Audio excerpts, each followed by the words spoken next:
Hey everyone, and welcome back to Joey's Retro Handhelds. Today I'm going to go over what the best Powkiddy devices are for different use cases, different budgets, and all of that. The goal here is to help make your life easier when you're trying to choose one of the many Powkiddy devices. So let's just dive in, and here's the list of Powkiddy devices that are going to be featured today. We have the RGB20S, X55, RGB30, V90, RGB10 Max 3 Pro, RK2023, X18S, X28, and the X39 Pro. Now, of course, Powkiddy has more devices than this, but out of their entire list of products, these are the ones that I'd say are maybe still worth it in some way today. Those model names can get confusing, so we'll make it simple so that you don't have to memorize what all of these weird models mean. This is the second video in my series. I did one just like this for Anbernic devices, so check that out if you haven't, and I'll leave a link in the description so you can watch it. For purchasing Powkiddy devices, the best way is on Powkiddy's website directly, as you get direct warranty from them and support. Alternatively, I'll leave links to their AliExpress store as well as third-party resellers for anybody that maybe just can't purchase from their website directly. Lastly, I'll leave links to any reviews or setup guides that I've done for any of the devices in this video. By the way, today's video sponsor is PCBWay. PCBWay offers easy 3D printing, which in our retro handhelds hobby is invaluable, especially when good 3D printers are so expensive. Upload your STL or designs and they'll print it and ship it to you. They could be making buttons for your Miu Mini Plus right now. Or if you're an engineer at heart, they go even further with circuit boards, injection molding, and more. Check them out, link down below. Let's start off with the most powerful Powkiddy devices, and that's the X28, the X18S, and the RGB10 Max 3 Pro. The X28 and X18S are running the exact same processor, with the Unisoc T618 chip, and both are running Android only as an operating system. There's no custom firmware options at all. The RGB10 Max 3 Pro, however, is running Linux, and it's using an M-Logic A311D chip. It does have an option for Android firmware, but it's kind of a mess and not really suggested. So what's the lowdown on all three of these devices? Especially since I'm guessing most people haven't really heard of them, as they're not really recommended in any videos, or across social media at all. Starting with the RGB10 Max 3 Pro, it's a bit of a mess firmware-wise. There's still a ton of bugs and issues with it that hold it back, and given that it's been months since release, I don't think this is a device that anybody should be looking at right now. The main thing that set this apart from all of the other devices is that it's the strongest Linux handheld that we have access to, apart from more expensive options like the Steam Deck and all of that. But this just has a lot of issues. The X18S is a clamshell design, so it's a pretty easy decision there on if it's something you want. It had a lot of issues at launch, and that may or may not have been partially fixed in revisions since then, given what people have said that have bought it since then. But it's still a bit of a risk. It's not talked about a lot as it doesn't have a large following, because it was mostly the launch issues that scared people away. Sort of a pattern with Powkiddy devices. The X28 is the odd one out here, as there isn't really anything wrong with it. It's just larger than the competition, and the competition is just too strong at this price point. However, with a 5.5-inch 720p display, it is larger than the others here, and it would be a good option if you were looking for a larger screen with this power. The main negative with the X28 that you want to be aware of is the controls. It doesn't have a great D-pad, and there's a lot of issues with the sticks. For all three of these devices and what they can play perfectly, it's going to be Nintendo 64 and Sega Dreamcast with everything under. That's exactly the reason you'd buy any of these, and specifically for that purpose. PSP will also have really good compatibility, and it would be a good reason to purchase these as well. but just be aware that some games will need some tweaks and changes and won't work right out of the box. Now, all three of these can also go a bit further, and they can play limited amounts of GameCube, Wii, PlayStation 2, and Switch. The RGB 10 Max 3 Pro is the odd one out for Switch, as I don't believe it can, but the other two, they can play light Switch indies like Celeste and Baba's You and games like that. Also, with a lot of tweaks, you can get some GameCube, Wii, and PS2 games working on all three. But I wouldn't buy any of these devices for those systems, as you'll just have a bad time if you do.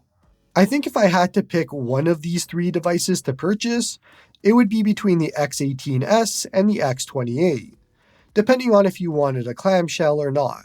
But this is a tough tier for Powkiddy, as the competition from Anbernic and Retroid are just better options. And it's the main reason that you don't hear Powkiddy's name for devices in this price range and category. So that's the top end for Powkiddy devices. Let's move on down to other systems, and the next tier will be devices that are great for up to PlayStation 1, and they can do some Nintendo 64, Dreamcast, and PSP. But GameCube, Wii, PS2, and Switch are just not possible. The devices in this tier are the RGB20S, the RGB30, the X55, and the RK2023. So this is a fun tier. These four devices couldn't be more different than each other if you tried. The RGB20S is the odd one out, as the other three use the same RK3566 processor, which has better performance than the RGB20S does. Starting with the RGB20S, this is the oldest of the four, and Powkiddy's best-selling handheld of all time. This thing has sold like gangbusters over the years, and it's pretty easy to see why. It's a small vertical handheld, has fun stickers, and it has good performance with good custom firmware options like ArcOS. It's like the quintessential children's gift.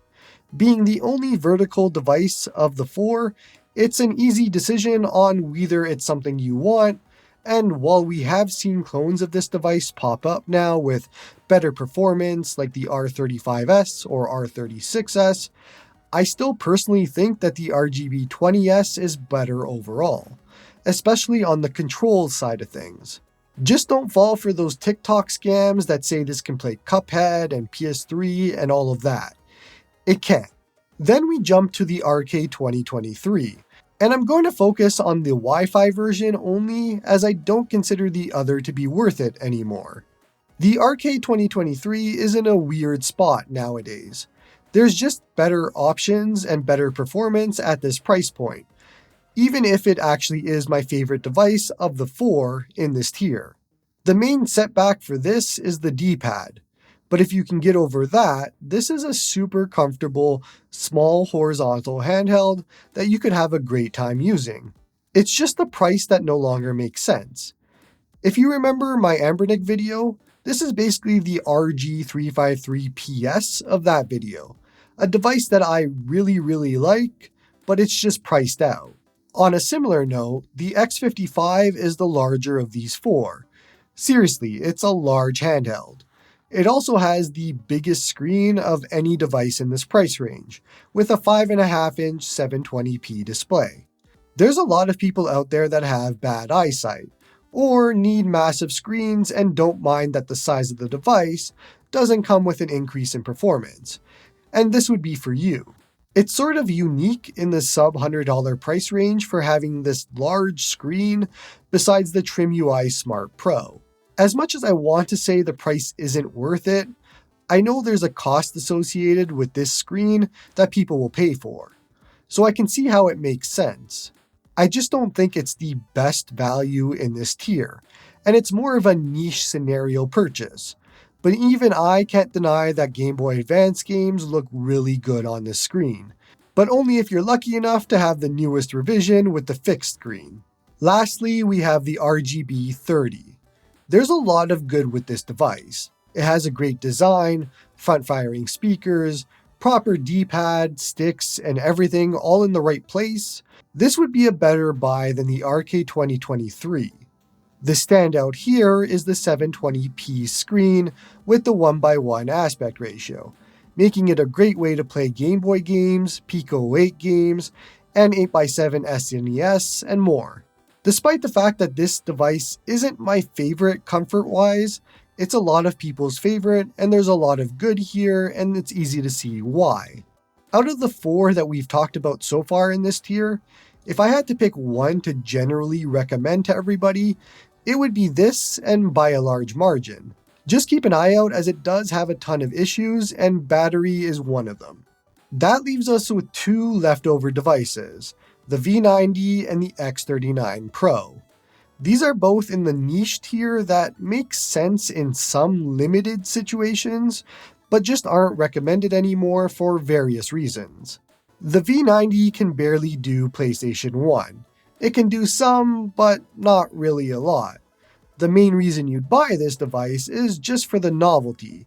It's a small clamshell that just looks fun to use for a few times before it sits on the shelf. I've seen them go as low as 20-ish US dollars, and it could be a fun novelty purchase at that price if you wanted something that's different than most of the other handhelds out there. The X39 Pro is a weirder one to talk about. I look at it, and the price, and the 16:9 aspect ratio, a large 4.5-inch screen, and you wonder how this isn't more popular. Then you realize that it can't properly run all PlayStation 1 games at full speed.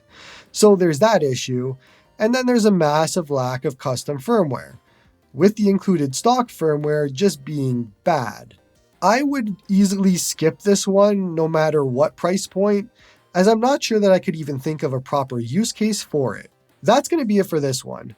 This video was a lot harder to do because I'm not really a fan of Powkiddy products. So while the Ambernick video was really easy for me to do and I had some enthusiasm for it, this one was a bit tougher. But we have Retroid coming up next, and I think that one will be a lot easier for me to do. Don't forget to like and sub to help the channel grow, and hope you all have a good one.